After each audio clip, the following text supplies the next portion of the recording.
All right, welcome everyone.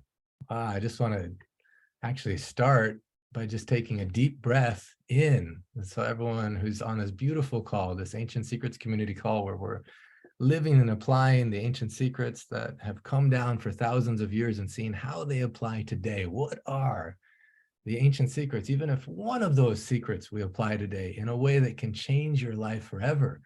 This is specifically a call sending love and creating a possibility, a miracle possibility for those affected by the Maui fires that really need our help right now. And we have some of them on the call today. So let's just start with a deep breath in, put out a sigh. So beautiful to be with you. So beautiful to be with a powerful team who's with me. Cornelia, can you say hi? Hello to everyone on a beautiful Sunday morning. So beautiful. I have Cornelia, Jana. Jana's on the call today. Jana, can you say hi? Hello, everybody. It's so good to see your beautiful faces. I love seeing your cameras on and oh my gosh, look at the light shining in your eyes. It's so beautiful. Thank you so much for being here. Hi, Gary. So beautiful. And Carol, can you say hi? Good morning, good afternoon, good moment, wherever you are in the world. We're so happy to have you here. Yeah, there's other people who are our guests on today's call. I just want to acknowledge real quick, but before that, I just want to thank these three women for continuing the Ancient Secrets community calls in such a powerful way. Over the last weeks, as I've been traveling, we've been doing the book launch in Hungary, and over the next weeks, as I'll be traveling, we're doing the book launch in Turkey, Japan, and then soon Germany, Bulgaria, Czech Republic, and all these places. I just love the way in which Jana has been hosting the calls, and Cornelia and Carol have been organizing the newsletters and sending out all the amazing things that are happening that are so worthy of celebration. And then on today's call, the things that we'll get to celebrate and experience together, I really, truly believe can change all our lives forever. Because moments of crisis come. You know, Dr. Ram, he talked about this. And in fact, one of the last conversations I had with him before he passed away was 27 challenges the world was going to face, major challenges the world was going to face, and how Ancient Secrets can help. And today we're tangibly see an example, a real lived example of the possibility of this, and actually step into it, not only individually, but as a community in a way that can change our perspective about everything that happens in our lives. And so along those lines, I just want to welcome some of the other people who are on the call that will be supporting and helping.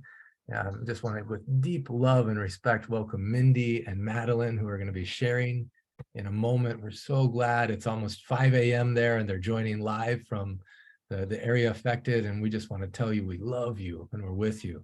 So happy to have Sun on the call today, who's going to be guiding us through a really powerful meditation in a way that I just want you to anchor in how she does this, because it can change the way you do anything. And then also so happy, I think I saw Susan and Joseph on the call. I just want to see real quick, Susan and Carol, who let love guide them in such a powerful way. It's a perfect example of what the Golden Angel Council is here to do, and what the opening quote in the book says, which is, I didn't come to teach you, I came to love you, and love will teach you. And how this has happened, like even I'm getting chills thinking about it, that in the midst of crisis, we can have powerful women in our lives that give us such an example of letting love guide. And when all we need to do is just celebrate that and anchor it in, so that no matter what crisis, what challenge, what obstacle comes into our lives, we can let it shape us into being more of the divine beings that we're here to be. And then also just everyone else, Beverly, one of the other golden angels. This is such an example of, I mean, just look at, there's so much love when I see Beverly, you know, spending her life in service, helping raise more than 100 foster kids, and then coming with us to Nepal to be with the orphan kids, and to spotlight her as an example of love. And then so fun to have one of our very powerful path practitioner students, Afsenah, joining us from UK, also the person who translated the book into Farsi, helped facilitate the miracle in Iran, in that beautiful area, going to share some of the powerful ancient secrets that can help in this kind of a crisis that Dr. Naram himself shared about what do you do when you have lots of smoke or lots of anxiety or you can't sleep or with a child who's having anxiety. What are some of those ancient secrets, the Marmaa points or the home remedies or the different principles which you can apply that can instantly provide relief? And it's free. It doesn't cost any money.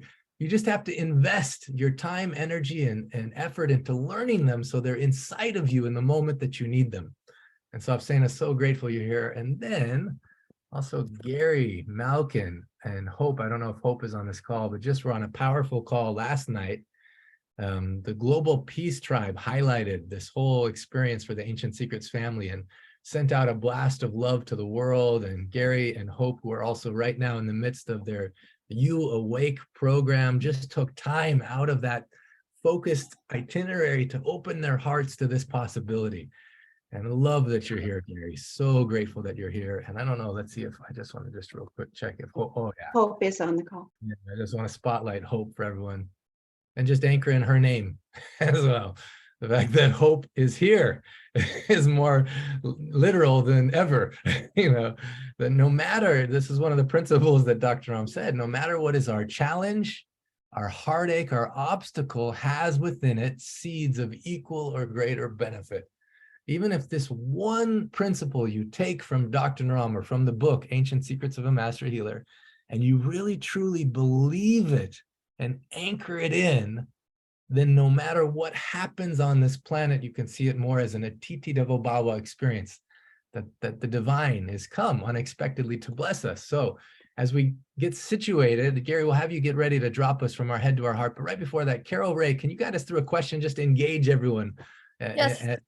Yes, before we get started on that, if the Golden Angels could rename themselves with a GA space before their name, then that allows everybody to see who you are. And then if we go to breakout rooms, then that's also helpful. So if you could do that, much appreciated.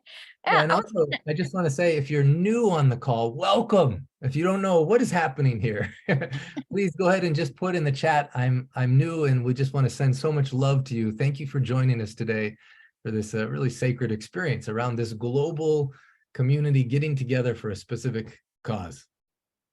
So the question for the chat is, what crisis events have you survived and come out of? I'm thinking of the going through earthquakes when I was in Okinawa, the Snowmageddon in Texas with no power or water for 8 days in 2021, and things of that nature. Thank goodness I had the emergency kit from Ancient Secrets to help me get through that time period, because I managed to give my whole family, dogs and cats, parasites.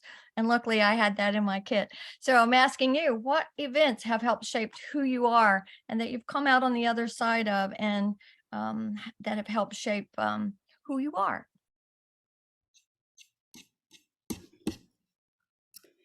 Clint, can you make Gary co-host, please? Yeah, we'll do that right now. And if you don't know where the chat button is, it should be down in the tray. You just click on the left side of it there and just type away. Cornelia, what about for you? Some crisis, some challenge you lived through, but it enhanced your life in some way in the retrospect?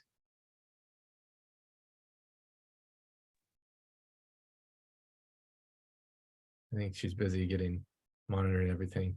I would like to say something. Yeah, please, Jaina. I haven't lived through a natural disaster. I mean, we've had, definitely crises, time where we've been out of water or out of, power or whatever, but not like what Mindy and Madelyn are experiencing right now. But what really did affect me was when I saw the tsunami. I really spent a lot of time with my spiritual community, just really sending love and healing to that community, gathering funds to send over, and really supported them while they were, in that time of need. If I wasn't there physically, I wasn't there physically, but I was there energetically. And it really did impact me. I had a great love for them, and, it's a great loss. And what's happening right now is very similar, with the fires and the fire and people going into the water. It's pretty devastating, but I'm so grateful for Mindy and her efforts of being able to see hope. She has this vision of being able to support the community. She has a way of being able to bring people together and finding resources and directing people. She's an amazing person that way. And I'm so grateful to be able to be working with her personally, to be able to help with her with those efforts. So that's the natural disaster that shaped my life. Thank you, Jana. I love seeing actually Val and Bob, who are from living in a different area of Hawaii, hosted the clinic in Volcano. I love seeing you here. And I know that even if you weren't on that island, everyone in Hawaii is feeling the impact of that. And, it's like almost like we can look in retrospect at the moments which shaped us, but in the moment of, it just hurts, and there's so much sadness and it's overwhelming. And even just to associate with that and just to be understood in that, somehow, if we can even just do that on this call, I think we help all of us with that collective suffering. It's so fun to see Stephen on this call, who is kind of our angel in Sedona, with so many miracles came as he was the caretaker of the gong experience at the beginning, at the end, and so many magical experiences between. Stephen, thank you for joining us. I remember we were holding space for that beautiful center, and now it's so beautiful that you're here holding space for us. I really appreciate having you. We have people who are joining from Africa. Elmao, so fun to see you here today. So grateful for all the ways in which you show up and are willing to serve in Ancient Secrets Foundation by growing mung beans on your plantation, so that way anyone can benefit. It's so beautiful. All right, and I see some other people. Jerem, I just want to see you. You just shared that you were in New York on 9/11. Can you share about that experience a little bit? And yeah, I'm trying to unmute. Oh, you're unmuted. You're unmuted. You're good. I am unmuted. Okay, great. Yeah, I was there just as the last. I was working that morning, and I was there just as the last vehicles were allowed out of New York City. I was on my work schedule and had to leave town, but it was just mass pandemonium, and I spoke with a number of people, just sort of helping them through the moment. It just felt like all of a sudden the world is upside down, and if I can stay vertical and balanced in myself, that I can help people. And so that's kind of where I took it. And my next client was very upset, and so I was able to give her a hand in navigating that territory. But yeah, it was a powerful moment. Powerful moment. Yeah. Thank you for sharing that, Jerem. Yeah. That, when things like this happen, which I don't think this is the last time something like this will happen. There's times of transition in our personal lives and on this globe, probably going to happen at a scale that we're not used to. And so one reason why I want to honor so much Jerem and everyone who's shown up today, Madelyn and Mindy and everyone, is because what if today, this particular time of us gathering around this fire of our community and allowing ourselves to let love guide us and learn some of these principles, it prepares us for whatever are the transitions that we have in our lives, both individually, as a community, and on this planet. One thing that I firmly believe is that you're here on this earth for a reason now, and that these things that are happening that shape us are ultimately for our benefit and helping us create a healthier, happier, blessed society for ourselves, for our family, for our children, and that we can be a part. Dr. Ram, he emphasized to me so much. He's like, Clint, you're either a part of the problem or a part of the solution. And so in cases like this, that we may not live in Hawaii right now, we may not know someone that actually all of us know someone, many people, but especially Madelyn and Mindy, who are so grateful we're so grateful you're going to come and share us the inside scoop on what's happening there. But we may not be there physically, but what if today we can do certain things in such a way that it impacts our hearts, so we're prepared for whatever transitions happen on this planet? And so, Carol, Cornelia, anything else in the chat that you want to highlight before we go to drop from our head to our heart with Gary? Yeah, people speak actually of the loss of a loved one, sometimes really sudden, and how that actually changed them, loss of their mother, their husband, sudden death, and how that really affected them, health crisis, Romarishi is talking about. So there are different things that really affect us, sometimes on a very personal level, and it's really a crisis. That is really what's coming, what I'm seeing here in the chat, and the earthquake in 1969. And I mean, I lived through an earthquake as well, and in Berkeley, Oakland, when the Nimitz freeway collapsed and so many people died. And so all of this, how the community reacted to that, and to go through things like that is always a traumatic experience, but it also gives us a chance to go inward and see where we really have our strengths and to show that to the world. And sometimes it takes time for that to come out because we need to grieve as well. But in most cases, it leaves us stronger. Yeah, I'll just add that looking at the chat, that what an amazing group of survivors we are, and that I'm so thankful that we have tools now to help get this trauma out of our subconscious, out of our body, where we store some of that pain, and to be able to let that go. And Ancient Secrets gives us those tools in the form of Marmaas and remedies and things, and the community support, which can be the most healing thing of all. So beautiful, so beautifully said. You know, I don't know, Deborah Ann, I know you're not on camera right now, but at some point, if you can share on the call, I know many of our community members have been through crisis moments. And, you know, the Ancient Secrets 101 experience, the course that's happening right now that Carol and Cornelia are leading, and then also the Miracle Experiment game that's coming up, it is powerful because it's not even necessarily what happens during that time period that we integrate these principles in our lives, but it actually is kind of like an inoculation, or prepares us or strengthens us for whatever other crises that are coming. So I just want to anchor that in today, because I have received beautiful messages of people that have been through some really crazy things but just expressing gratitude that they've had this community, that had these principles, and that it changed their entire perspective as they enter in those crisis situations. And so thank you everyone for being here.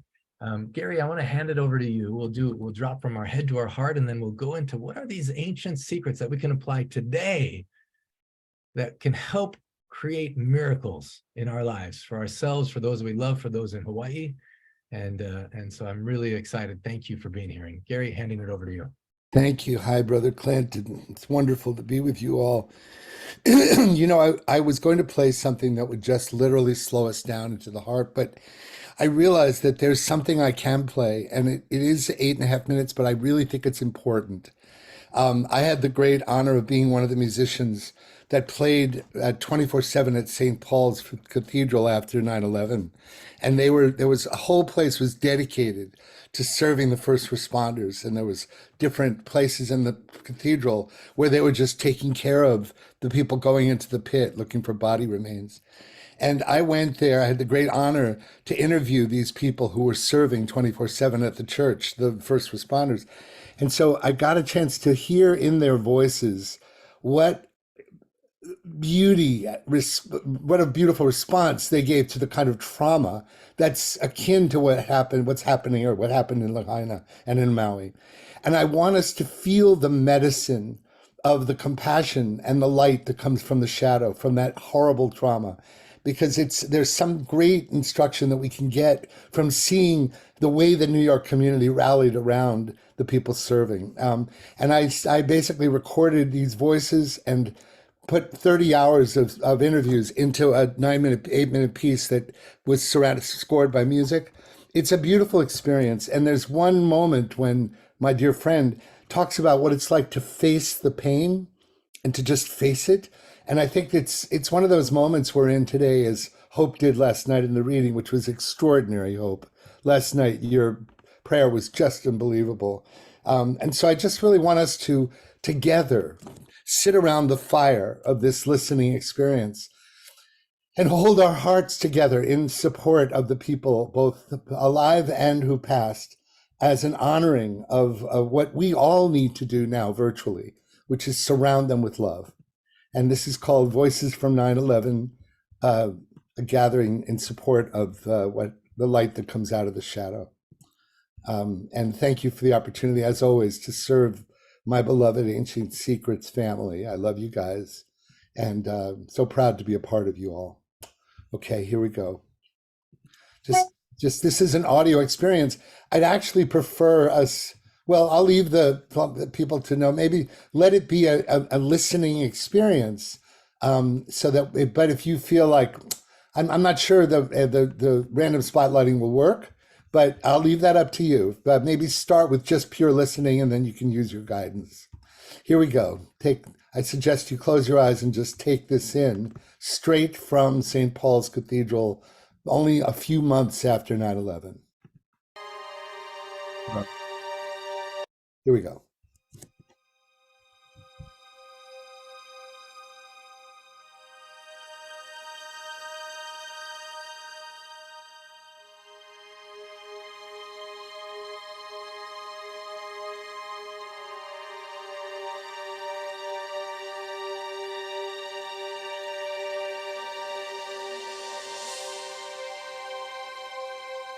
I'll never forget this ladder fireman came out exhausted and consumed with grief. They'd been working for 2 days straight, trying their best to find the two brothers of one of the guys. Just to see these huge, strapping men so overwhelmed in grief was more powerful than I can even begin to describe.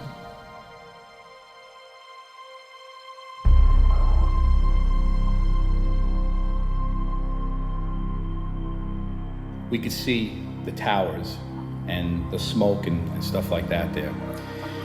And then from that point on, I mean, the whole day was just total chaos, trying to get in and out of the city, moving around and stuff like that there. And it just, it was like just a terrible thing. It really, it hit you very hard. I'm sure it hit everybody really hard. All we heard in the background was sirens going off, police cars driving downtown, and you could sense that there was something quite large going on. And actually, if you look down 2nd Avenue, you could see smoke, a large cloud of smoke up in the sky, and I said, wow, this is some fire. There was some guy with a walkie-talkie who was sort of barking at us, go faster, go faster. He was screaming, go faster. And I remember I turned to him and I said, why do we have to go faster? And he looked and he said, lady, when that 2nd tower comes down, you'll know why. And literally seconds later, everything started to shake. There was nothing you could do. How could this have happened? How in the world could this happen? How could the Pentagon be attacked? How could someone get away with that? It was something out of almost like a horror movie, that you know what you're seeing, but you kind of like don't believe it, sort of like you were in a lost world. The cemetery was covered in debris. Computer disks, monitors blown apart, metal, window blinds in the trees, sheets, photographs, papers everywhere. I remember the stench of death.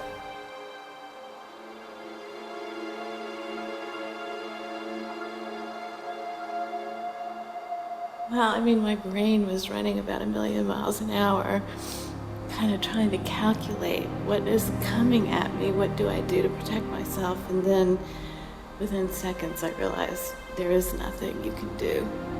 And at that point I turned and I faced it. and I just surrendered my life.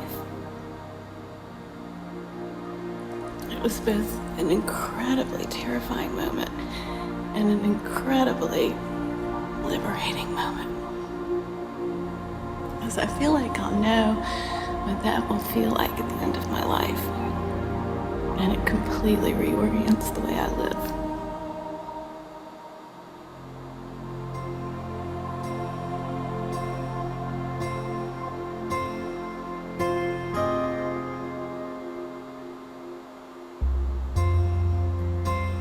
People were exhausted and they needed some kind of sustenance, and they wanted something to eat, and we needed to feed them. It was something that we needed to do, and we needed to help them. And then in return, by helping them get it all straightened out, I knew that we would be helping the community. Everybody would be getting back together and stuff like that.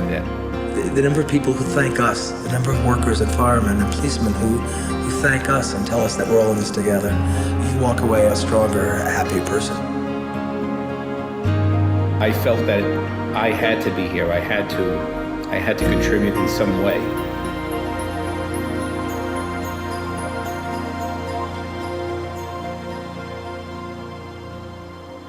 I used to be very afraid of suffering.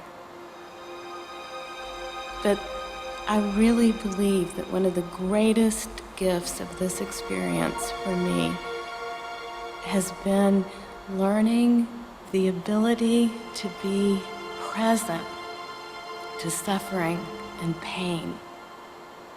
It was over time that I learned that being present to people who are suffering kept my heart open. And that's what I really wanted, was to live my life with that kind of open heart.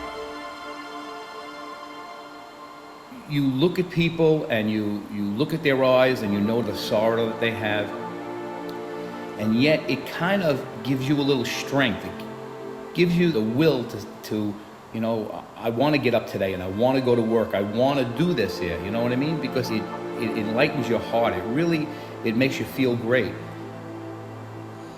I've learned that doing a simple thing like serving food puts you in touch with so many people. It allows you to help people in so many ways, and you get a lot more out of it actually than you put in.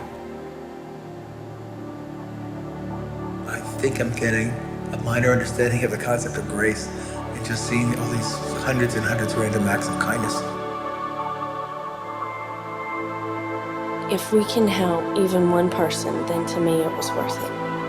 If we can help 1,000, then that's God's work. God gives us these opportunities sometimes once in a lifetime.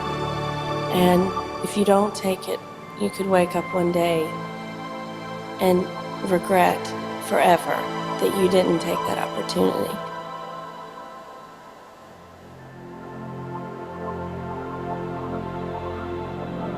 This has changed my life. The challenge is how to use this to change the things that I think I can change.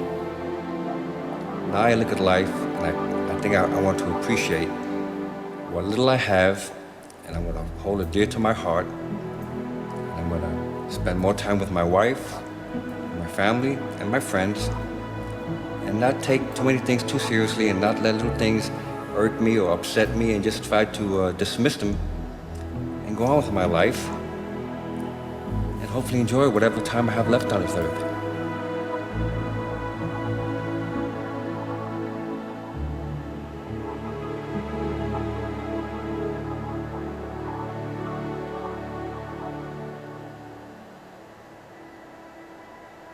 Everything that I thought I believed in or hoped for this world didn't change for me on September 11th. Out of great tragedy, there's hope that this horrific act can somehow lead to so much greater good. I still believe that there is such an overwhelming goodness in this world, and that goodness will overcome.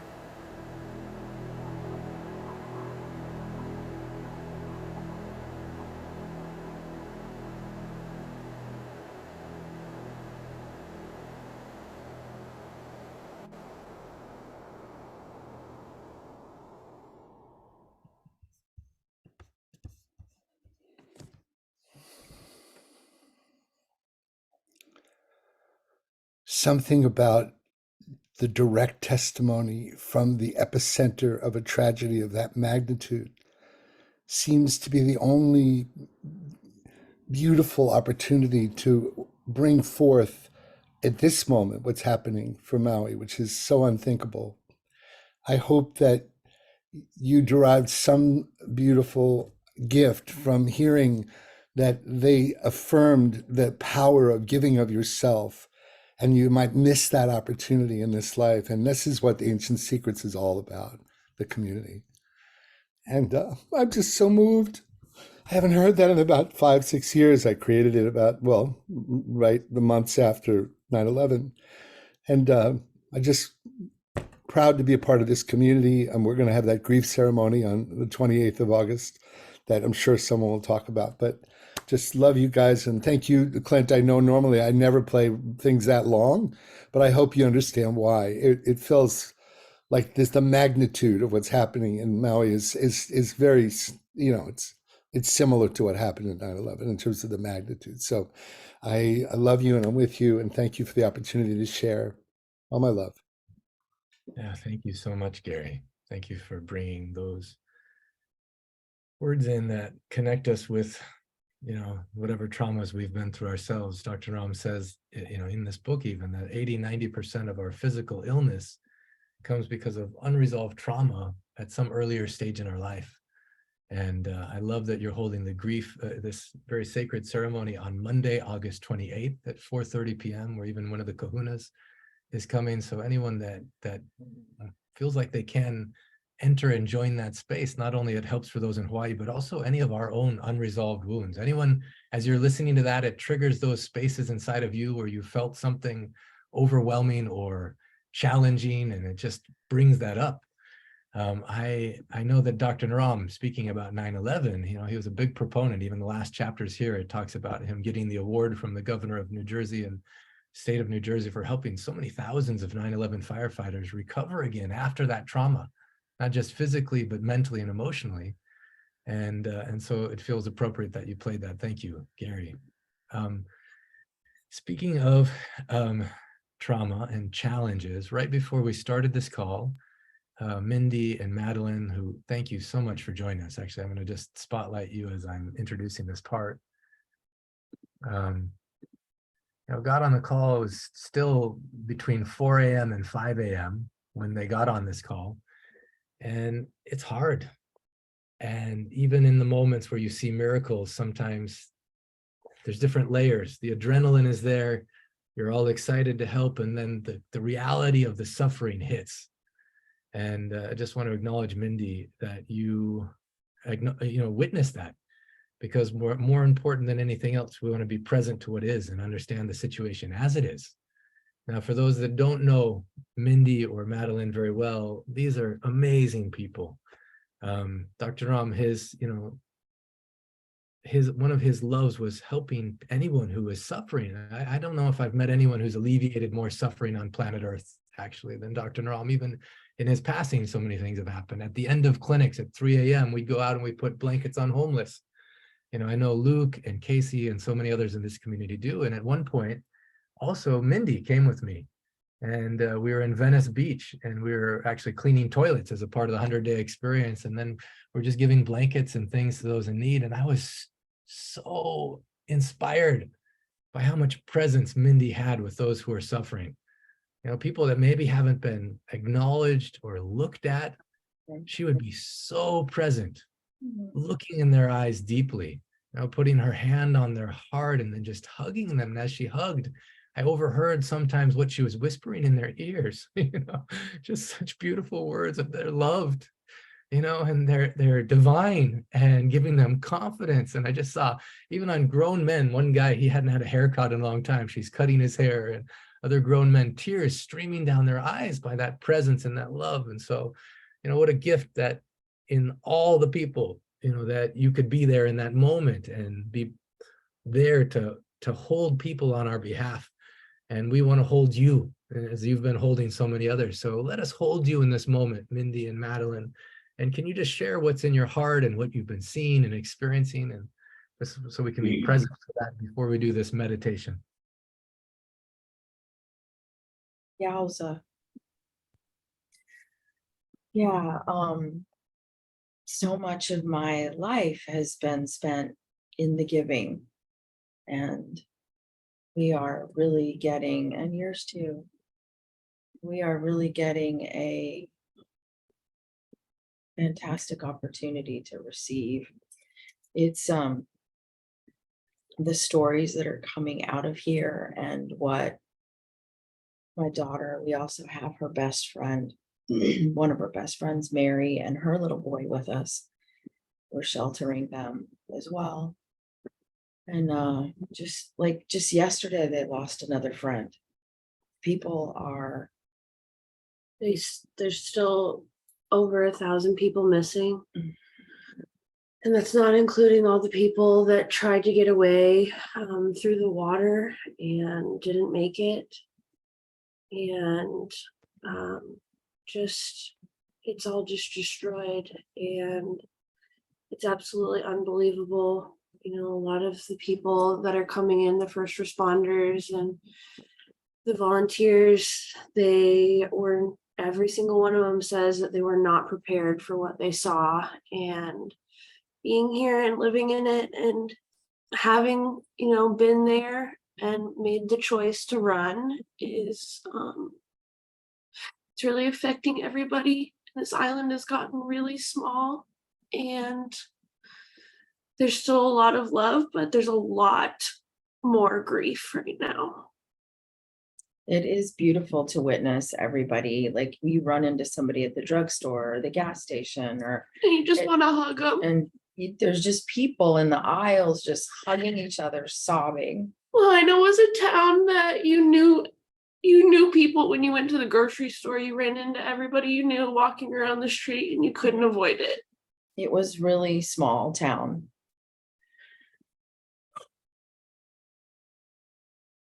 We're grateful. I mean, we're so grateful, because as fragile as we are right now, we're in good shape. We have each other. We do. We have each other, and there's just, it's carnage. There's still people that don't have help, and there's a lot of government aid on the ground right now, but it's challenging to even get it, because you have to have transportation to get over there to the centers, or you have to have your wits about you enough to actually travel or answer questions or have the wherewithal to feed yourself. And people don't have that right now. And I wasn't here when it actually happened. I got here about 18, 20, not quite 24 hours later. And traveling on a plane, I hadn't heard from her. Traveling on a plane, wondering if when I get on the ground, she's going to be alive, was bad, but it was nothing like what she was going through. She saved 4 of our kitties and 2 of our dogs, all of which were adopted from this island as strays, and our friend Diane, and what we've gone through. Losing your house is hard, but losing your town, how do you lose your town? There's over 2,000 buildings that are gone. I know the news is saying that there's a few thousand, or like 300 people that have passed. That's not true. That's just the people that have been identified so far. The school gym is the morgue, and it's full. And they've shipped container after container of folks off island. So it's hard.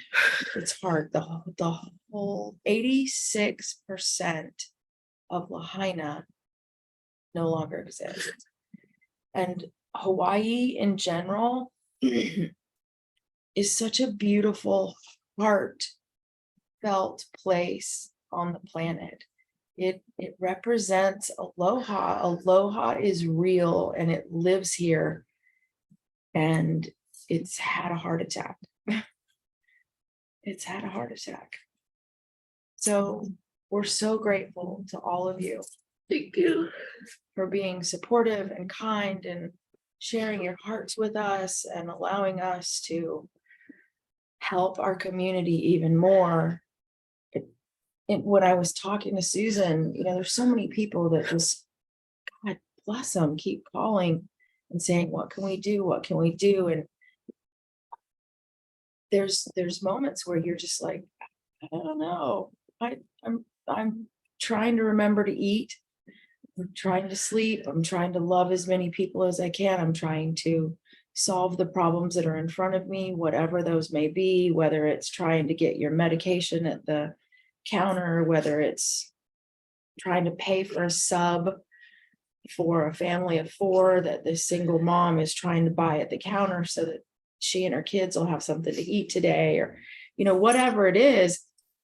But talking to Susan, I sounded really bad that day. I had experienced a problem with my own lungs, and she was like, hey, there's a remedy for that. And I was like, oh my gosh, that's it. Send me the remedies and send them for piles of people. And because so many people are struggling with their lungs, and, lungs are grief, man. Lungs are a representation of grief.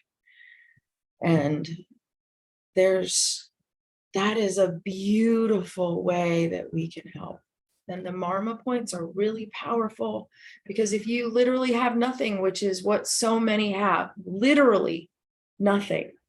We're so lucky we have a car. We're so lucky we had friends that took us in, who has also read the book and is connected to ancient secrets. And the universe is beautiful and challenging in moments, but it's so fascinating to experience my emotional body fully working in those moments and feeling the extremes of each end. Incredible gratitude and love and horror and terror and trauma simultaneously. It like that woman said, it's liberating, it's god awful, and at the same time an incredible opportunity for perceptual shift, which I thought I was pretty good at, but my skills have been honed. Thank you so much, both of you, for sharing, and we'll have you share more. And as people have questions, they can ask. I know that you brought up how powerful it is that if you have nothing, you have your body, and you can press points that help with things like your lungs or calming anxiety, so you have the presence to know the next action. A little bit later on the call, we'll have Afsenah share, and it's so fun. I saw Giovanni, Dr. Giovanni Principali on the call joining from Italy, who also helps support in so many different crisis situations. So Giovanni, is it okay if in a moment you can also help with Afsenah and share some of those Marmaa points and other home remedies that help when people have, when there's a lot of smoke, or when there's anxiety, or when it's difficult to sleep? You can share some of those with Afsenah. Sure. Okay, beautiful. So, hello, dear Clint. Yeah. Much love to you. Much love to Mindy. That I had the opportunity to meet while we was in Sedona, and I appreciate lovely attitude to help. So I really just send my love to you and all the people that is affected by this disaster fire. And so in this occasion, the ancient healing secrets can be of help. Yeah, if you have some people is burn, suppose the skin. Yeah, you can apply the ghee, and so there are bells. You can apply the ghee, 1 teaspoon of ghee, and half teaspoon of turmeric. So you can apply if you don't have also the ghee, also turmeric itself can help for any kind of burn or any kind of scar. Then for the lungs, I heard, yes, obviously a lot of smoke, a lot of polluted area. So the formula that is represented also in the book. Yeah, so 1 teaspoon, and that has been helpful also during to increase the immunity, to give strength, to remove the mucus, to clean the toxins from the body, so that more oxygen can be provided, obviously, to the body. Yeah, so 1 teaspoon of ghee together with 1/2 teaspoon of turmeric, 1/2 teaspoon of ginger. If you have ajwain, 1/2 teaspoon of ajwain, 1/4 of cinnamon, 3 corn, and if you have basil or tulsi, seven tulsi leaves, and whatever ingredients, whatever of this formula do you have, can be used. If you don't have honey, you can have ghee instead. And very good also the Shankh Mudra. So the Shankh Mudra, so to protect your heart, increase for the trauma, and improve the circulation, give strength to the body, and I will say also forgive and forget. So to try to, as much as possible, to forgive and to release this tremendous amount of desperation or loss that you have gone through. And yeah, I know even Madelyn, and something you were sharing about how you left to protect yourself. Somehow in any kind of crisis, there's a survivor's guilt. You know, why wasn't I there? And so sometimes it's forgiving ourselves as well. Hey, with your permission, we'll go through some more of those remedies with Afsenah with you later on. But what if we walk through 2 of those marmas right now all together, and then we'll go into the meditation by sun, and then after that we'll hear from Dr. Susan and also Carol. What are some of the things we can do? You know, in the email, first of all, Mindy shared so beautifully. Yeah, there is a lot happening. There's a lot more help that's needed. And so in the email, we talked about some of the ways you can support with so much grief happening. We're about to do an experiment using one of the principles, the Ancient Secrets principles, where it's collective intention, where instead of focusing on what we don't want, we focus on what we do want in a certain powerful way collectively. Andrea for Humanity, thank you so much. You've been putting in the chat, you know, the first one you can do even if you have no money. But if you do have resources, just imagine that we have someone on the ground, Mindy, you know, is going to use those for the highest and best purpose. And so through Ancient Secrets Foundation, if you donate through the link, 100% of that will go to the people who need it most. And also, if you want to donate to Mindy's family, there's the GoFundMe that directly is there. Now, we're not most of us on this call aren't trained grief support, you know, people. And so if you do know someone, or if you are trained in that, please contact Susan at her email address. And then we're also contacting Carol, and others have been contacting Shakti and Banyan Botanical and others who are donating herbal formulas. And if you have any of these ones that help with these particular things, we're going to get them there as soon as possible to help people. And then obviously Gary and Hope, they're doing this powerful experience on August 28th. If there's any other ways you can think of for support, please contact Carol or Susan. So Giovanni, let's do together. I know you're holding the phone, so it's a little tricky, but let's do some of these marmas together. And also Mindy and Madelyn, love if you could do this with us and experience this. And then we'll go into this meditation from sun, which no matter if you have money or not, you can contribute through your intention and through your love. So first of all, the marma of letting go. So in Dr. Ram, he says what you want is on your right hand, but anytime it's past, it's on your left hand. So I don't know how, you know, sometimes the camera mirrors differently. So I always know it's my left, because if I put my fingers up, my left hand forms an L with my pointer. So on your left hand, then you want to go down in the tissue between the thumb and the pointer finger, and you press pretty solid until you get a point that's a little tender. So like even for me, I can feel, oh, there it is right there. And then if you can, you over your left eye, maybe you remember what that thing is you need to let go of. Maybe it's forgiving yourself. Maybe it's forgiving someone else. Maybe it's of something that is an anger or frustration or heartache that you've held on to that now it's time to release. Whatever it is, you may know or you may not know, but you put a red frame over this eye. If you know what that thing is you're letting go of, for Dr. Naram, it was his trauma with his father that he needed to let go of. For us, maybe it's something that we've seen or maybe something we've done. Maybe it's our own limited perspective of ourselves because of things that we've been hard on ourselves for. Maybe it's some crisis or trauma we've lived through that's just been a weight on us. Maybe it's a personal struggle with a child or sibling or friend or neighbor.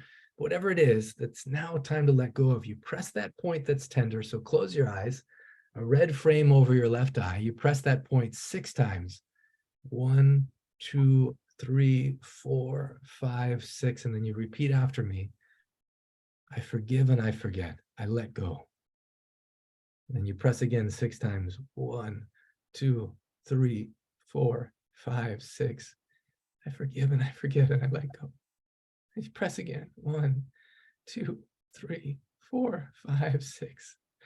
I forgive and I forget and I let go.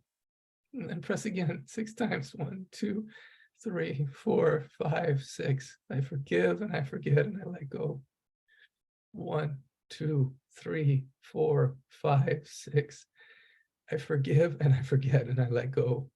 And then one more time. 1, 2, 3, 4, 5, 6. I forgive and I forget and I let go.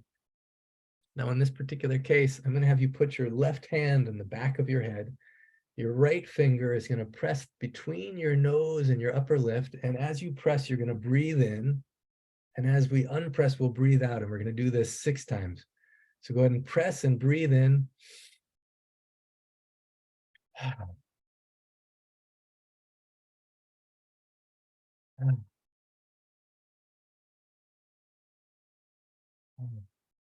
4, 5, and 6. Now keep your hand on the left side, put the palm on the back of your head and curve the fingers, put your other palm on your forehead and curve the fingers. You don't have to bend down, but I'm just showing you all the fingers are there. So all your fingers, your palms, everything's touching your head. And gently you squeeze 6 times. 1, 2, 3, 4, 5, 6. Beautiful. And then the Shankh Mudra. You take your right hand like this, and you put your left thumb in the palm, but keep these fingers free. Then you squeeze your thumb with your right hand. You squeeze your left thumb with your right hand, and then you move these fingers on your left hand to match where your thumb is. So it looks like a heart, actually. It's called Shankh Mudra. This is a powerful one for helping fortify your heart, increase your circulation, and you press 6 times. 1, 2, 3, 4, 5, 6. I want to just take a deep breath in with me. Let out a sigh. Now this process you can do many times. Also, there's the Marmaa points from unity, and Afsenah will walk us through some of more of those in a moment. But now, what can we do if we're far away? Thank you, Giovanni. So grateful you're on this call, and if you can stay on, so much appreciation. Actually, real quick, Mindy and Madelyn, even after doing the Marmaa, do you notice any change? Just feel more calm or peaceful? I do feel more calm. Yeah, what happens is it brings us presence, and it helps the circulation, and helps, Dr. Am, he says, even happiness hormones to start moving through our body. So that way we can see everything more clearly. It doesn't stop us from recognizing the reality of the past or the present, but it helps release us from the past so we can focus on what do you want. Now, whatever crisis trial we face individually or collectively, yes, we want to recognize that whatever is the challenge, obstacle, heartache has within it seeds of equal or greater benefit. And then Dr. Naram, he said so powerfully, and here he says, what if you, instead of focusing on what you don't want, you can retrain your conscious, subconscious, and superconscious to focus on what you do want? And so for that, what if we can do it in a collective experience with each other? And I'm so grateful to have Sun joining us from Sedona to walk us through a collective meditation to focus on what do we want. And so Sun, handing it over to you. Mahalo nui loa, everyone. That means thank you in Hawaiian for being here. My heart's really touched by everything everybody said. I want to lead a meditation for everyone, specifically to get in touch with the islands. First off, I want to share just a little bit about me based on the questions that happened earlier. So we talked about trauma and different things. I personally lived without a home for 10 years. I hitchhiked for 10 years. I've seen all kinds of different things, and actually seen a lot of joy and love within that. And out of the last 20 years, I've spent most of them in Hawaii. So a lot of the last 10 years I've been in Maui, and before that I was in Kauai. So I'm very connected to the islands, and the islands have taught me so much about love. And it's been an incredible experience to feel that cellularly. So with this meditation, my intention is to help people get into a state of feeling where their peace and joy and love flows through them, so that we can amplify that on the planet. And like Mindy said earlier, thank you, Mindy. I just send you so much love, you and your daughter Magdalene, so much love, and all of Lahaina, so much love, and prayers for your complete restoration above and beyond your wildest dreams. May you come back into your life force and vitality totally and completely. The breath of Hawaii is where I want to start with this. So it's about the restoration of heaven and earth, and finding that and holding that for the world. I have a friend in upcountry Hawaii where also the houses are burning, and it wasn't really covered a lot, and a lot of people lost their houses up there. And most of us not being in Hawaii, she requested that we really hold the space, like be the hearts, be the minds, be the reminder, like Mindy said, her friend, oh, there's this remedy for that. Like when we're in a place where we're not faced with struggle, how can we utilize our energy consciously to send love and send consciousness to other places in the world that might need our help? And a lot of this meditation has to do with connecting to the earth and resources, because we think about our homes, they come from the earth. We think about these phones that we're using or computers that we're using to connect to each other with technology. All of those minerals came from the earth. We drive our cars to get places that came from the earth. So there's a lot of things that come from the earth. And I think that there's a real disconnect between understanding what comes from the earth and how it affects us in our everyday life. And so if we can get into a state of purity and openness to understanding and asking for help in the optimization of how these earthly elements can best move through us and work with us together to create a conscious community of love and a space for peace and dignity for everyone on this planet, I think this is really something that we all deserve at this time. There's been so much progress made, and right now on the planet, there's more than enough for everyone to have a comfortable space to live, beautiful food to eat. Really there ought to be gardens everywhere on this planet that feed people, and in schools, where the food is locally available to people. It's really connecting back with these elements. So first off, I'd like to start with an inclusive exercise for everybody that deals with the breath, because aloha is love, and it's also very connected to the breath. In Hawaiian, you meet forehead to forehead and you take a deep breath in, and you recognize that you breathe the same air and that we're all a part of the same thing. So everyone here, even though we're around different parts of the world, we're all breathing the same air and we're a part of the same planet. So I'm gonna do a little meditation to just want to say, as you're speaking, it doesn't go past me that there's 111 people on the Zoom call, that we're all one. And the breath we're breathing is one, and that you're a microcosm of the macrocosm. And so as you do this for yourself, you're also doing it for those in Hawaii and for us, globally. So thank you, Sun, for that. Thank you to the one that we are. Okay, so this is actually a breath pattern that I got taught by by a healer in Kauai over a decade ago. And it's just real simple. So what we're going to do is just breathe in to the count of 8, hold the breath, breathe in what you love, hold the breath and hold that vision, and then exhale anything that comes to mind that you feel like might be impeding that vision, and just let it out and let the universe rearrange, because on the planet there's more than enough for everybody. And when we're doing what we're meant to be here to do, we have this opportunity to live this incredible, creative, beautiful, celebratory experience.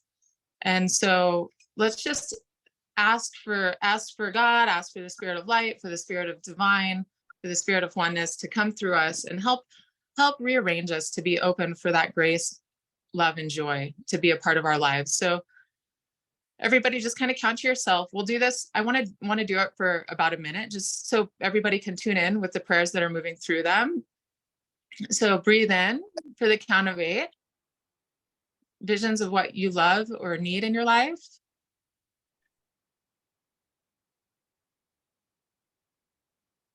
Now hold that for the count of 8.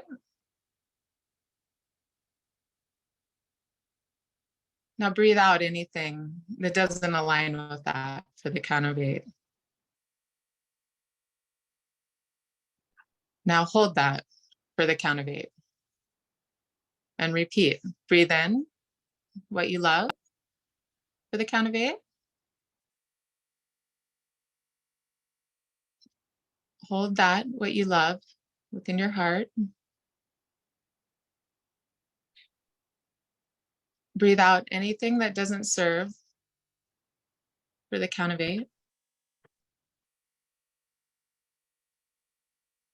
And let that settle for the count of 8.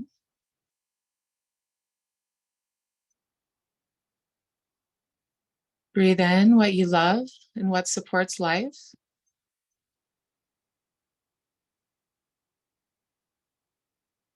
Hold that in your heart.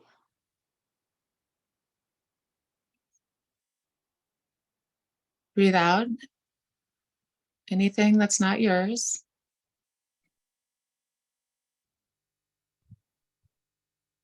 And let that go back to its appropriate place. Now just keep doing this a little bit on your own for a moment. Breathe in what you love.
Okay, I'd like to invite everyone to feel the waters in your body. Everything on this earth is connected to something that's within us. Part of what happens when we allow the air to flow and circulate and bring consciousness to the things that are alive and real within us in this moment, we're able to feel the waters in our body more clearly. And all of your bodies are sacred and all of the earth is sacred. And there's a connection between the two. This is a prayer that your blood and that the waters of the earth run pure, that they're nourished by the life of the land. And as water is a nourishing force, as blood is a nourishing force, it's also a prayer that the water goes to where it needs to go to continue to support life. There's so much beautiful life that arises out of the flowing of pure water. So I'd love to say a prayer and just think in your mind, think of what brings you joy, think of what brings you peace, think of what brings you nourishment. And if any of you are familiar with Mr. Emoto's messages from water, you'll know that when you think of these things and focus on these things, it actually imprints the cellular waters in your being or the waters around you with the frequency of that, and it actually structures the intelligence of the water to be a representative of that energy. So when we have extra energy, when we have that breath, the breath, which is the breath of life, we're able to actually focus and intend with ourselves like directed lasers upon life itself, something new into existence. So the goal is to help inspire the body to be so in touch with the purity of earth and this paradigm of heaven on earth being a possibility for us while we live in it, that we allow those aspects of ourselves that are aligned with a heavenly planet to be alive and well. So as we all visualize things like peace, love, vitality, healing, aloha, gratitude, nourishment, beauty, joy, allow these things to imprint you so that we can become beacons of this energy in the world and messengers of this energy from the world.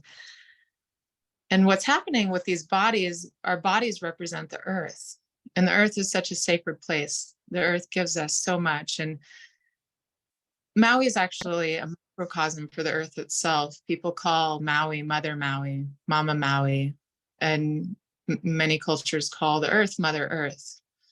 And the people who've set foot in Hawaii or who have a connection to that know there's this boundless nourishment that comes from this island. It's so incredibly rich. The volcanic soil is so filled with minerals and so nourishing. The fruits that grow there feel like they dropped from heaven. I mean, it's so exquisite, the energy of these islands. There's nothing like it on this planet. And these islands are from any large continent in the world. So there's actually a psychic space around them. And then they're surrounded by the oceans of the world, which is, like this mineral plasma, almost like what gives a child nourishment in the womb. There's like a plasma around the child while it's being nourished in the womb. And what's happening with these minerals and this rich earth is there's actually a new birth being created in Hawaii. Maui and Hawaii, the islands, are a portal for heaven on earth to actually become embodied through our participation. I went to a great sound healing, and one of the men there said, what happened, but what happens next is what's up to us. And there's a word in Hawaiian called laulima, or limahuli. Limahuli actually means helping hands. And so I've had this meditation of limahuli, which is helping hands, and ohana and love, and helping love and the family come to life. And what happens when we come together, and what many of you have experienced with this incredible group of people coming together, is that we create something greater than ourselves. We help each other's dreams come true. We help find solutions to come in, and we bring forth these wisdoms from the earth, from all around the planet, to be with us. And so our bodies are this microcosm of the earth as well. And when we're visualizing this purity and this joy and this love and beauty running through us, it's actually evaporating off of our bodies into the atmosphere and carrying it around the world, these prayers that unify to create something greater than ourselves. And what's happening in Maui in particular, in the purity of Maui, there are these incredible springs. They bring forth ancient wisdom of this deep knowing that heaven on earth is possible. In Hawaii, you can plant a seed, you know, and watch it grow, and plants come to life so quickly there with water. The sunshine is there. It's very sunny many of the days.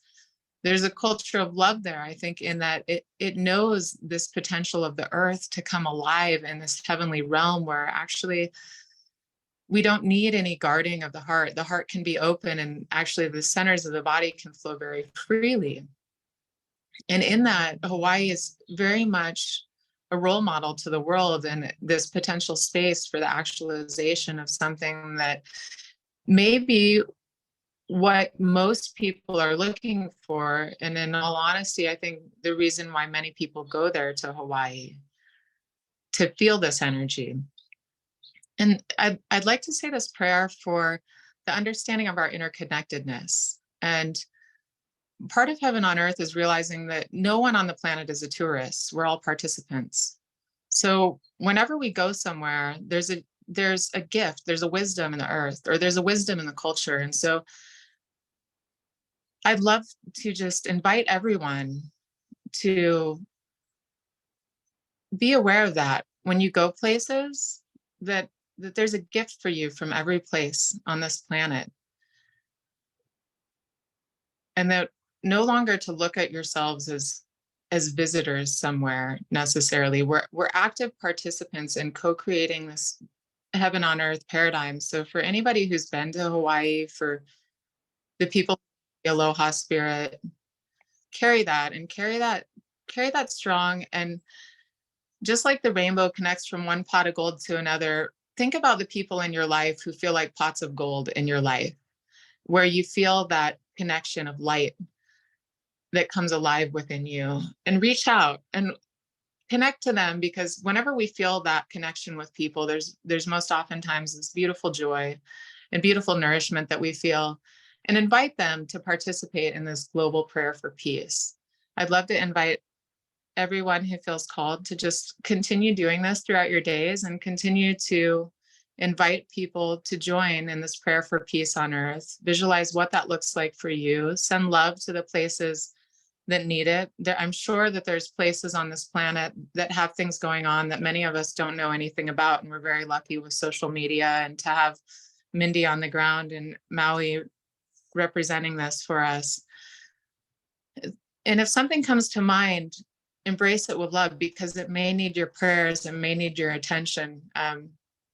Because there's so many places on this planet that need us to send our love to them. And I do believe that together, as we do this more frequently, we will create a heaven on earth paradigm where all people have everything they need, and where the earth is restored to balance in the beautiful place that it is, where there's more than enough for everyone, and we can all live in harmony and happiness.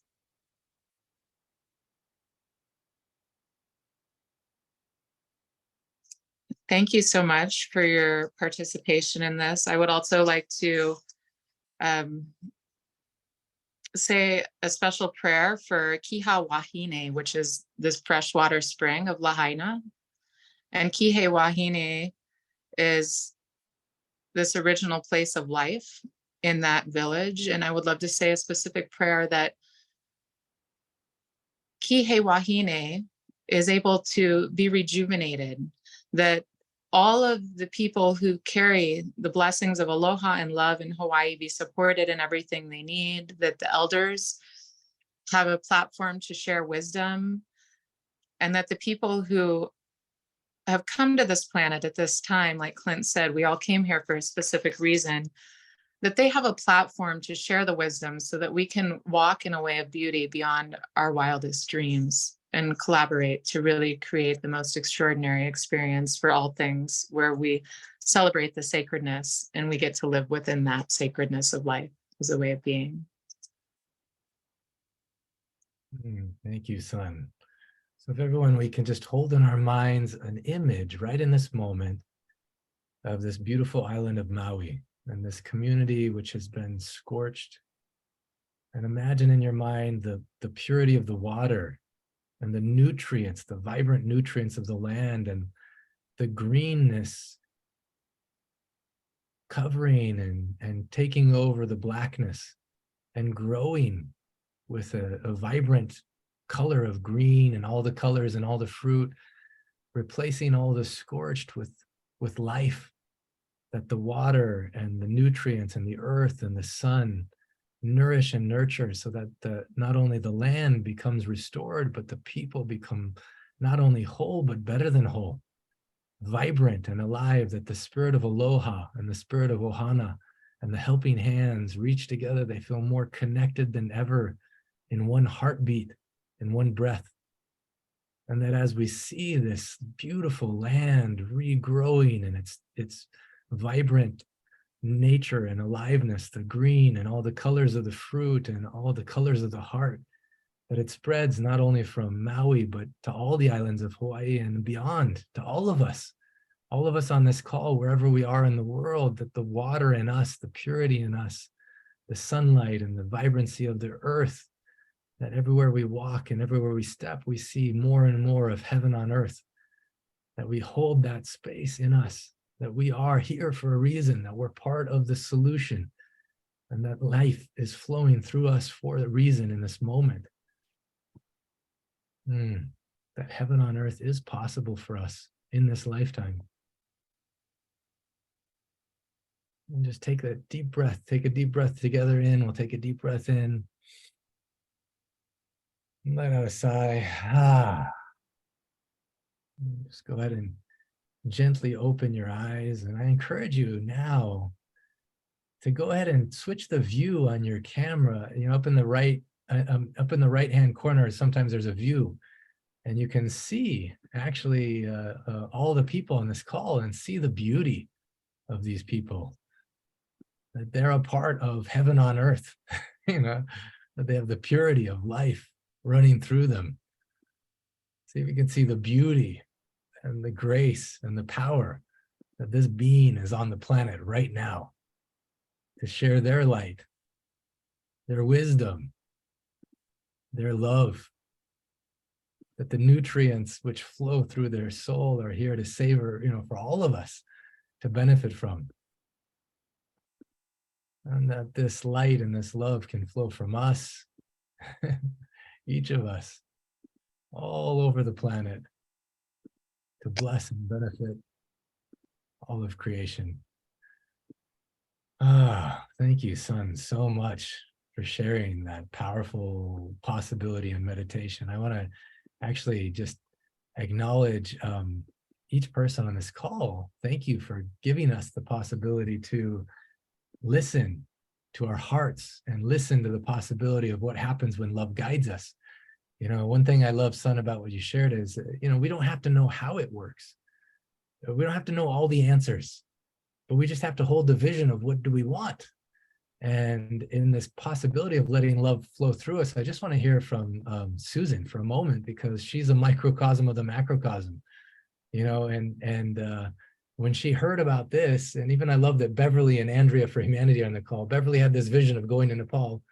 Andrea just heard it. She didn't know how to make it happen, but just poured love onto it until Beverly months later was there in Nepal and loving those kids. And when Susan was talking to Mindy, all of a sudden a similar thing happened. And so what if this is possible? Susan, I just want you to share, and Mindy, you can add on anything you want to in that space as well. I was out on a walk and had just a sense that I needed to text Mindy and just send her my love and support. And she immediately called me back. And I heard in her lungs that things were not okay. And Joe and I had just, as a matter of fact, been with Netamaya at 9/11, and we were at that church Gary was talking about. So that was so close on my heart. And when I heard her lungs, I said to her, oh my God, you know, Ancient Secrets has an answer for this. Remember 911 and call Dr. Giovanni. And at the end of our talk, I said to her, how can I help? And she said, well, you could organize the efforts to get the herbs for everybody here. And if you can think about anything about grief, that would be wonderful. And I'll tell you that my small self had a moment of hesitation, like, me? And then I heard resoundingly within myself, yes, just say yes. And I said, Mindy, I got your back, because Mindy had my back in Sedona. And I immediately knew that we had a community of incredible movers and people who say yes. And immediately I got the sense, call Carol Ray, just call Carol, she's the one. And I called Carol and she was the one. She said, yes. And then I thought about grief and I said, call Gary Malcolm, just call Gary. And I called Gary and he immediately said yes. And we just brainstormed. And then from there, it was like, Mindy, what else do you need? She says, I need books. If you could get ancient secret books, it's like, okay, I'll call Clint, or texted Clint. And he said, how many? He didn't even say yes or no. He just said, how many? Mindy said, anywhere from 25 to 50. And I let Clint know. He said, 45 are on the way.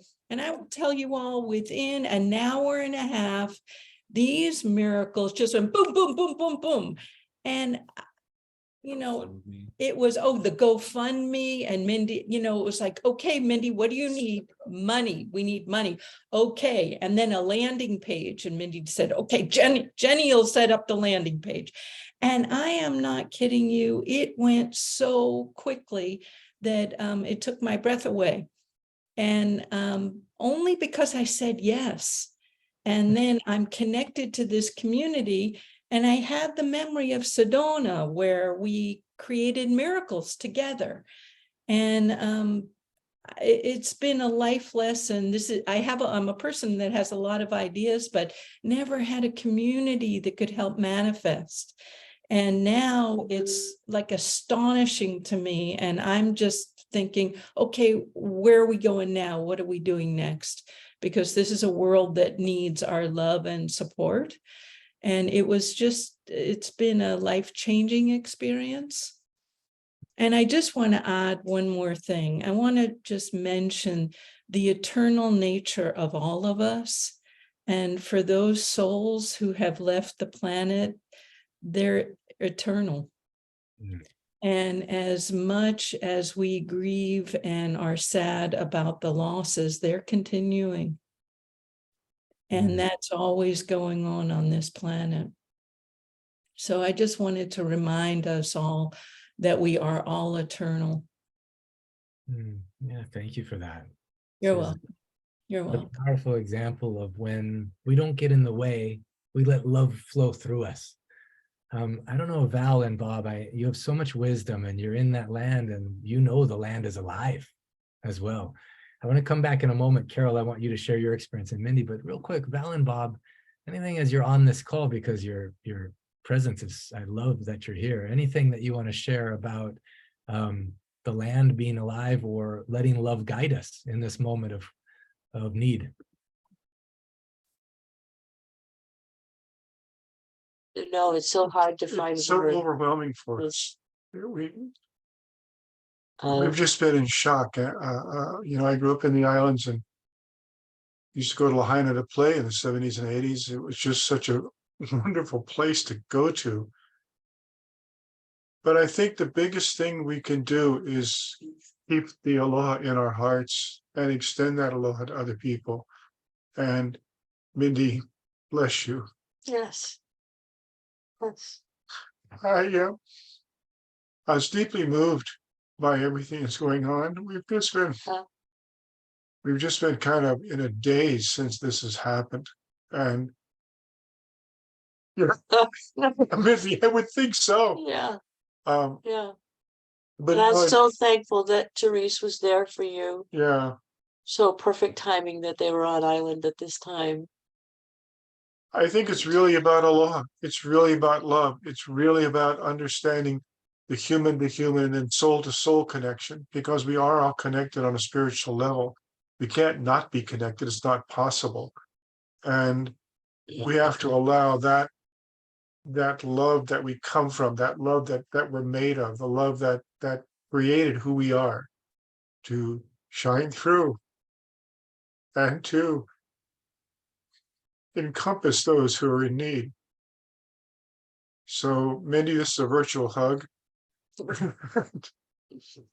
Yeah. Yes. I love you guys so much. It's been such a I love pleasure you to too. meet you. I love you guys. Thank you. I Same think here. the whole state, if not people around the world, are just in shock at the moment. We're just trying to process and readjust to the new reality. And, you know, we know that some fantastic newness is coming in, and we know that we're eternal, and this is just the process. But, you know, running it through your emotional body is quite the experience. Oh, yes. It's one Yes. thing to know things, it's something else to experience them. Yeah. And it's, you know, it's that experience isn't necessarily fun. It's hard, it's difficult.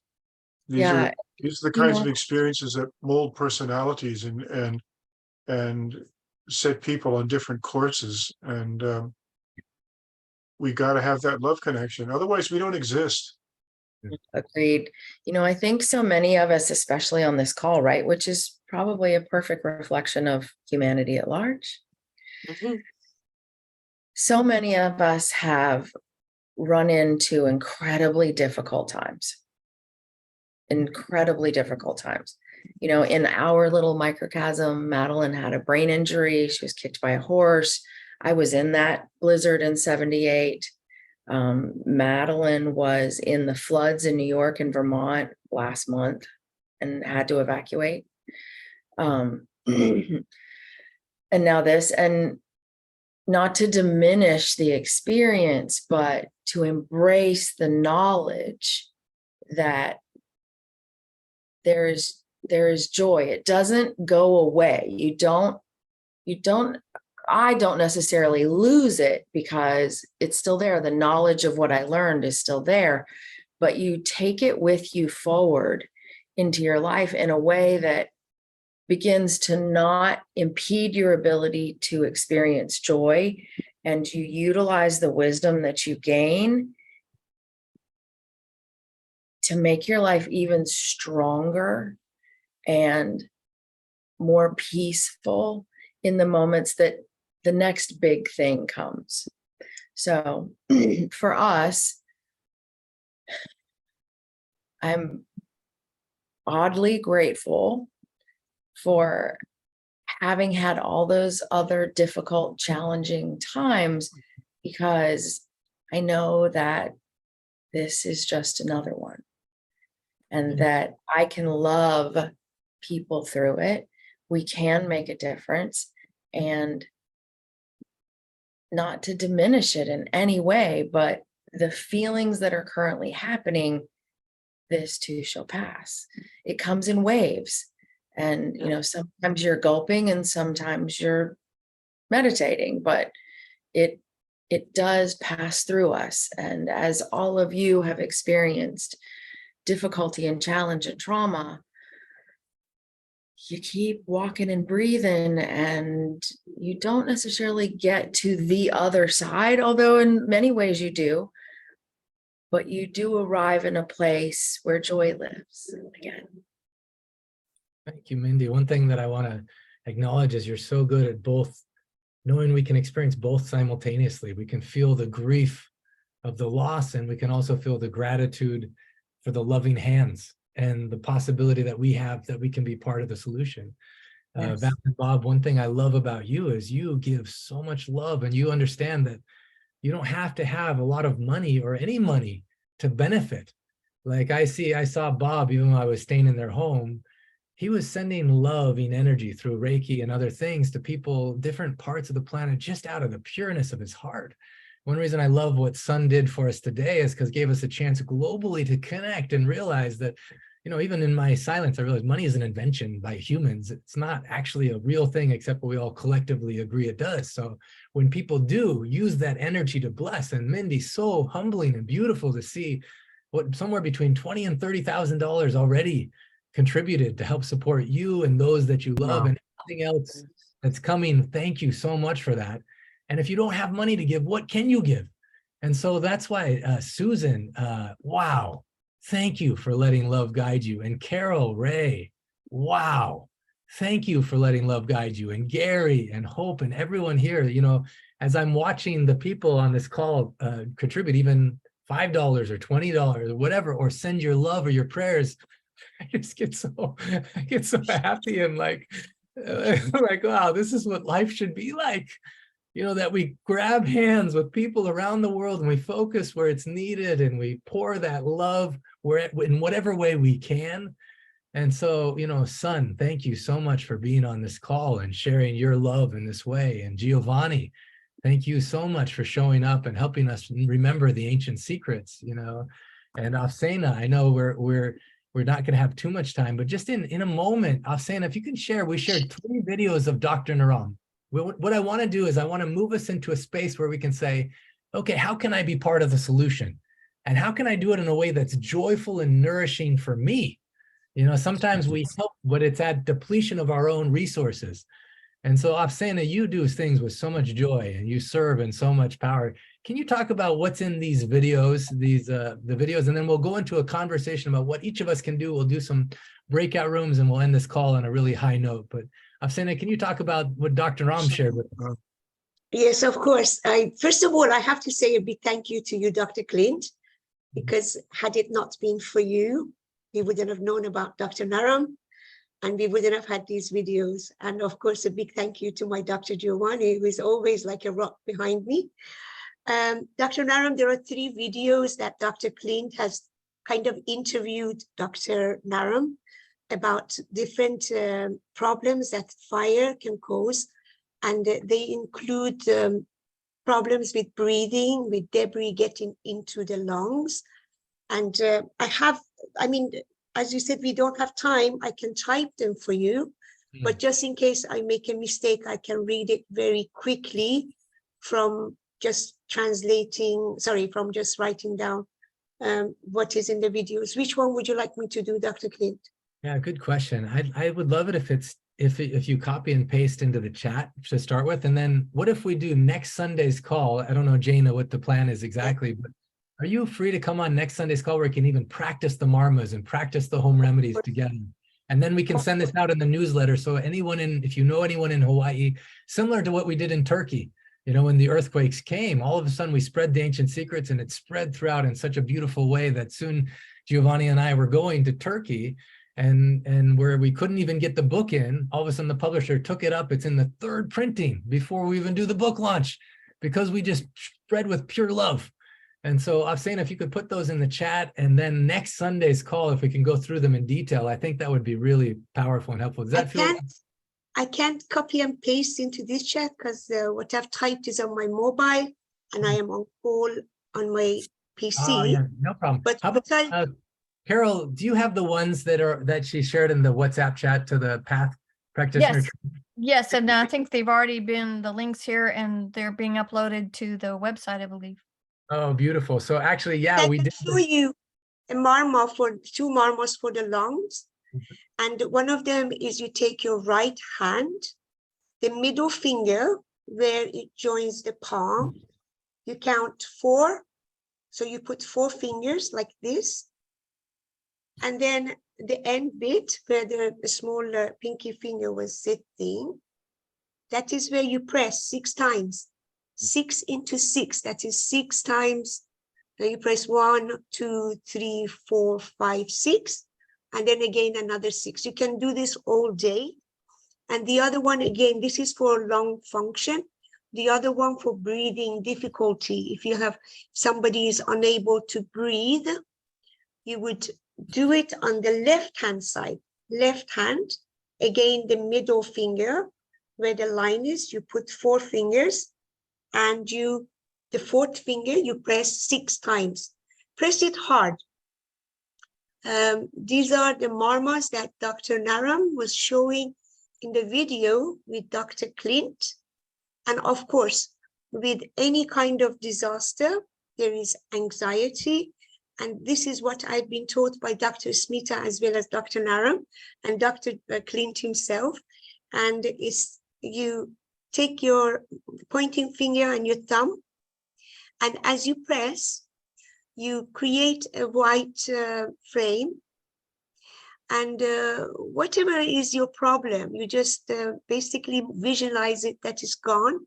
And as you press, you say, Aham Brahmasmi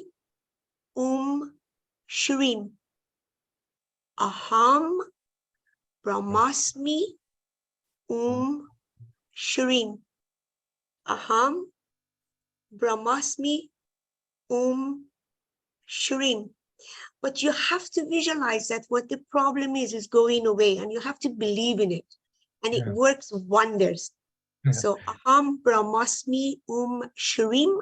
You do this 6 into 6, or anytime you're driving, as you get to a red light, you press and you say it, this is what I do. And of course, the anxiety home remedy, which works amazingly, which is 1 teaspoon of ghee.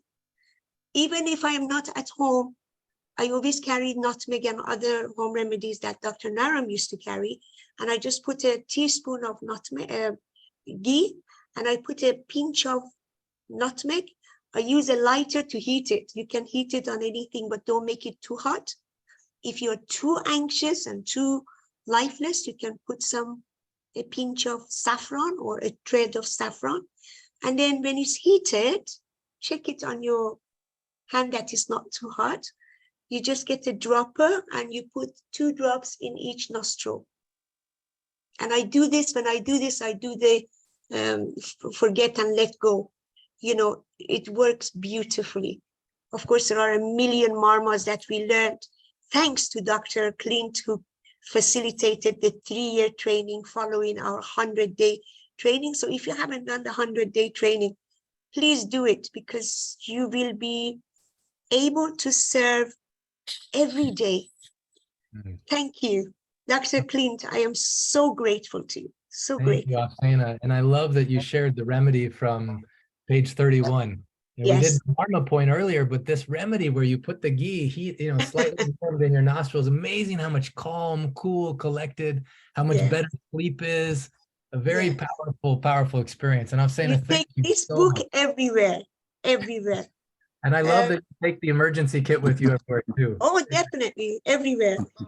Even when I went to India, I took it with me, funny enough. Next Sunday, let's share more. Giovanni, anything you want to share before we transition a little bit into solutions? This is very good, Afsenah, she said, a very powerful mantra also, that the mantra is remembering that we are, as we were saying, that we are eternal, and we are the Brahma, we are the creator. So this is very powerful. I am very happy that dear Afsenah remember that. Yeah, and also the other. Afsenah, as you were doing that, I was remembering when first of all, Shifra, dear Shifra, who's part of our community, came on the call, and Jeannie, one of the golden angels, walked us through that and actually focusing on what we want and how it helped to create a different possibility from a state of anxiety, fear, feeling like the world is falling apart and there's no reason to live, even to remembering, oh, we're the creator. And we can co-create what we want. And one reason I love, again, what Sun did and helping us focus on visualizing that beautiful place regrown again is because we can always do that in our own lives, in any trial or any situation, any challenge that comes. And we may not even know how it's going to happen, but we can let, like Dr. Susan, let love flow through us. We can answer the call of love. Another person who did that so powerfully is Carol Ray. And I'm going to have Carol, and then I'm going to have Beverly share a little bit. But Carol, what happened as you saw let love flow through you? And do you want to describe what you saw happen over these days and also what we can do from here? Well, we're so interconnected. It's just so beautiful how this miracle leads to that miracle. I reached out to Ralph Brown, and because of his generosity with the homeless community and working with you, we knew contacts immediately there. I reached out to Dr. Giovanni. I'm looking for the best herbs for these 3 things, for lung conditions, for stress, for skin.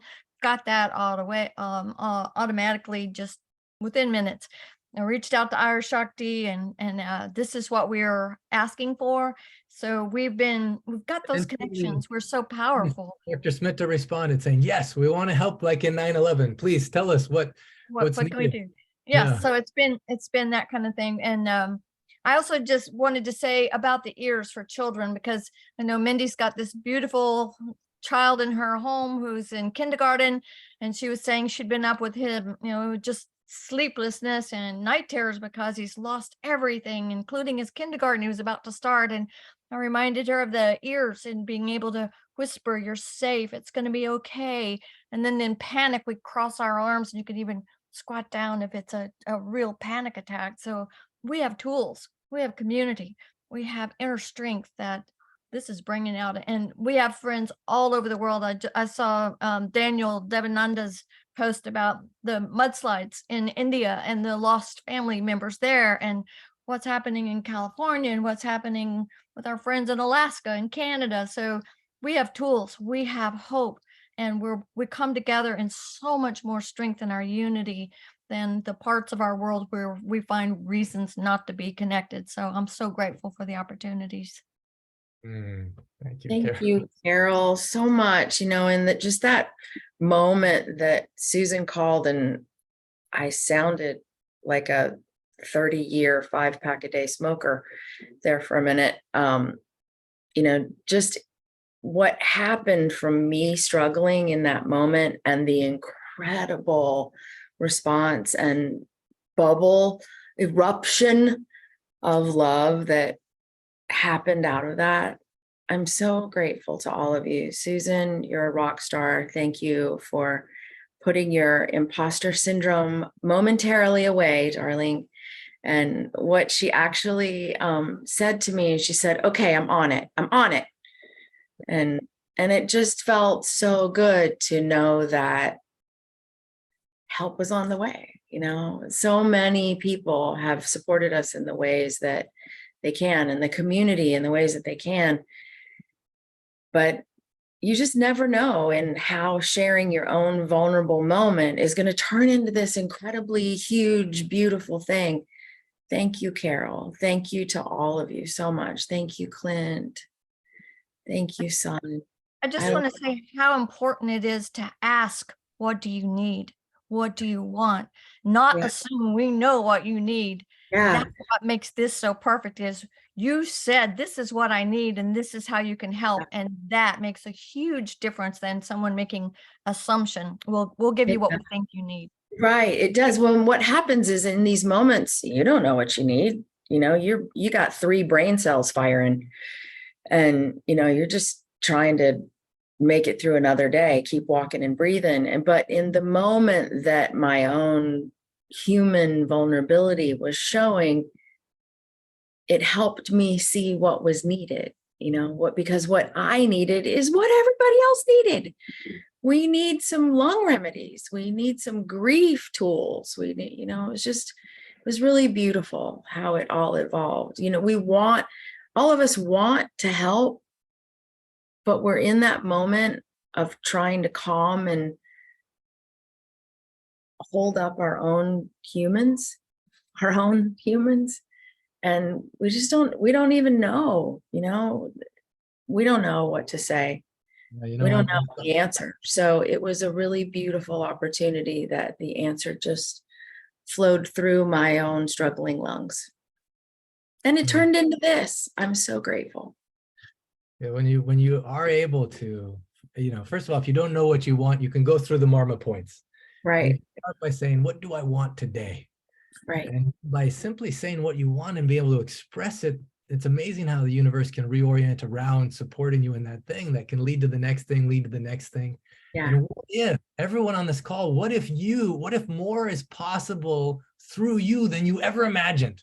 What if you have more capacity, more strength, more resourcefulness, more ability to channel things beyond what you thought your capacity was?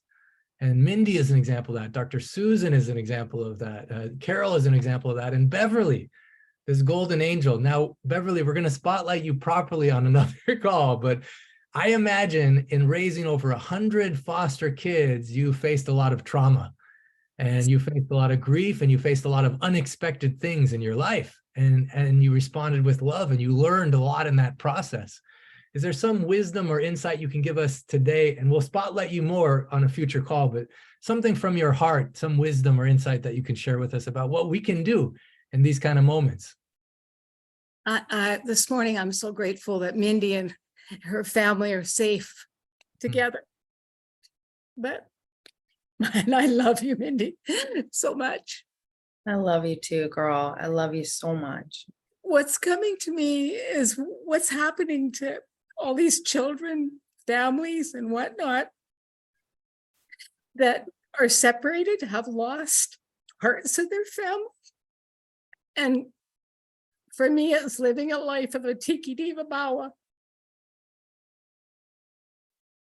Seeing the face of the divine in every single one of those people who have lost a child, who have lost their parents, who have lost their families. And so how do we send our prayers out to them so that they find that joy and happiness eventually in the sorrow and the grief and the pain of what's happening? And as I hear this unfolding today, we've got communities here in Canada that are on evacuation, that the fires are blazing through their communities, that are losing their homes as well.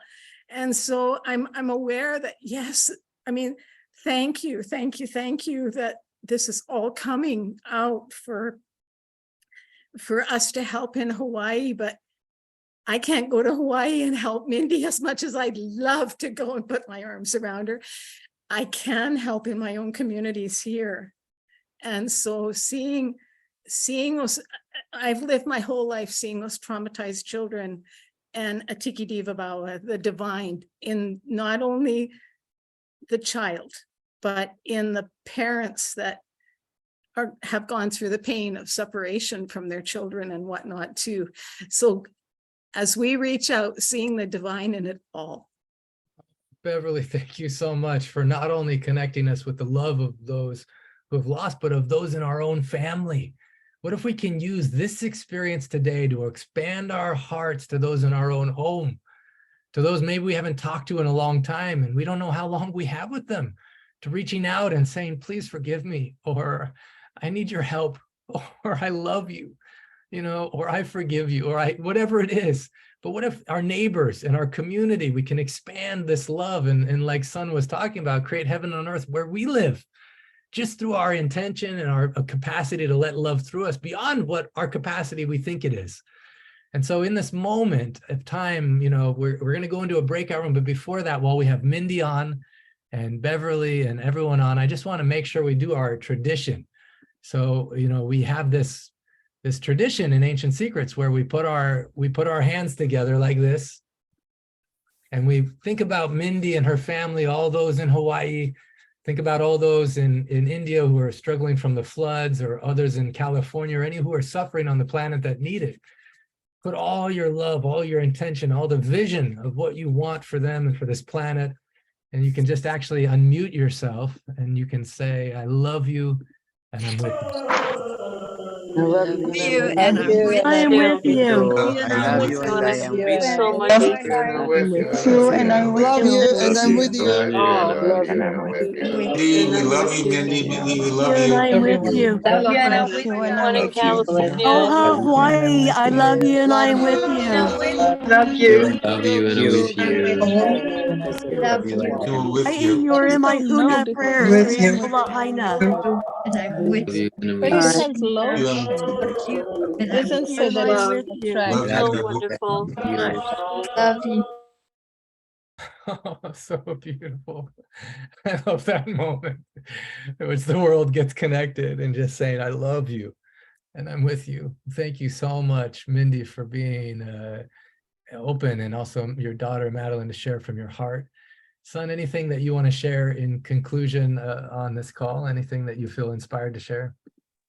Yeah, I love you and I'm with you. And the last element that I didn't speak to, fire. This is the fire that's touched the the love, and our voice used with purpose, because the fire is like the Holy Spirit within us. It's that purpose that you spoke to that we all came here for. So helping to tend that fire within ourselves, that energy that we have within us, that fire that's alive, can be used to be productive and help create heaven on earth and a beautiful environment for us all to share in these ancient secrets with. Thank you so much, Clint, and everyone here. Oh, thank you, Sun. Thank you for reminding us of all the elements that exist in nature, exist in us, and that as we love ourselves, it helps everyone. We're going to go into breakout rooms now for those that are live on the Zoom call, and just think about, what, even if we don't have money, how can we be a part of the solution, both for those in Hawaii and those in our own hearts and our own families? It could be related to the ancient secrets that we know specifically, or it could be related to just letting love guide you and inspire you. And so you'll see right now, breakout rooms are open. Feel free to go inside the breakout rooms and just allow yourself to let love guide you. What can we do to help those in need, both in Hawaii and in our own homes and houses? For those on Facebook Live and watching this as recording, I love you. I'm with you. So grateful that you're here. You can see posted in the chat all kinds of ways you can be involved, or if you have some ideas we didn't even have, please contact Carol and Susan. I love you, and I'm with you. Namaste.